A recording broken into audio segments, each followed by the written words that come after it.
Oh, yeah. We shall all be forgotten. Such is our fate. We can't do anything about it. And all the things that seem serious and important and full of meaning to us now will be forgotten one day. Or at least they won't seem important. It may well be that in time to come, the life we live now will seem strange and uncomfortable and stupid. And not too clean either. And perhaps even wicked. Well, who can tell? It's just as possible that future generations will think that we lived our lives on a very high plane and remember us with respect. After all, we no longer have tortures and public executions and invasions. Though there is still a great deal of suffering. And let us suppose that among the 100,000 people of this town, all of them no doubt very backward and uncultured, there are just 3 people like yourselves.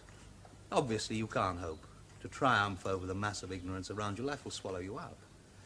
But you won't quite disappear. You'll make some impression on it. And after you've gone, perhaps 6 more people like you will turn up, and then 12, and so on, until in the end almost everyone will have become like you. So that in 200 or 300 years' time, life on this old earth of ours will have become marvelously beautiful.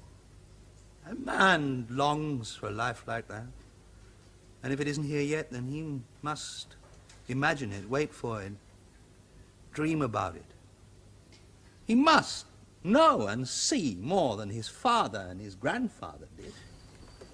You know, I often wonder what it would be like if we could start our lives all over again, consciously. I mean deliberately.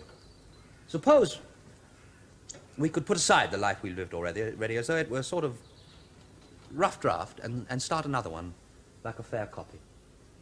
I think if that happened, the thing you'd want most would be not to repeat yourself. Let's try to imagine what life will be like after we're dead, say in 200 or 300 years.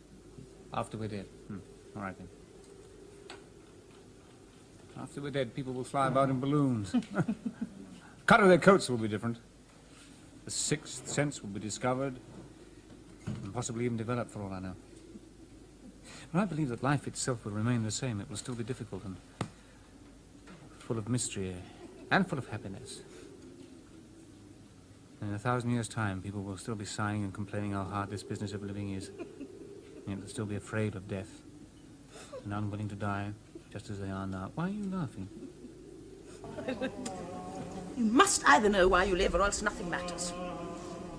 Everything's just wild grass. All the same, I'm sorry my youth's over. It's a bore to be alive in this world, friends. That's what People Gogol... don't notice whether it's summer or winter. I think I'd be indifferent to the weather if I were living in Moscow. You won't notice Moscow once you live there again. We're never happy. We can't be. We only long for happiness. Where has all my past life gone to? At the time when I was young and gay and clever. And why do we become so dull and commonplace? Even before we've begun to live. Now, our town has been in existence for 200 years. It has 100,000 people in it, and they do nothing. They only eat and drink and sleep. Then they die. The wives are unfaithful to their husbands. The husbands lie and pretend that they hear and see nothing. All this vulgarity and pettiness crushes the children, puts out any spark they might have in them, so that they become miserable, half-dead creatures, just like their parents. Maybe if we wait a little longer, we shall find out why we live, why we suffer. Oh, if only we knew. If we only knew.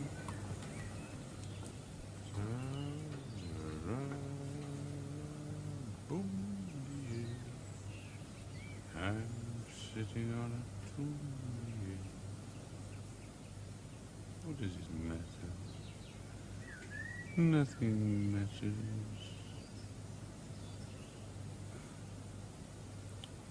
If we only knew.